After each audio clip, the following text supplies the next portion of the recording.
Yeah, I also did a lot of latte art. You can make latte art with like the stencil, and you can use like cocoa powder to like perform it, which is really inexpensive. I will link the link down below. Also, you can like use a thing to like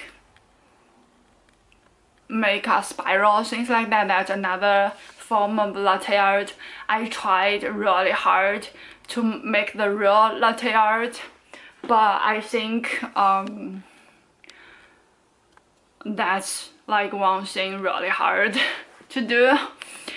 Mostly because my latte machine is not like a good like a $1,000 latte machine, and yeah, I tried a lot of times and it failed, but like at least I know like it's hard, and there are like other things you can do that's not that hard. I literally tried probably 10 times in 10 different days, and I watched like a and I watched a lot of video.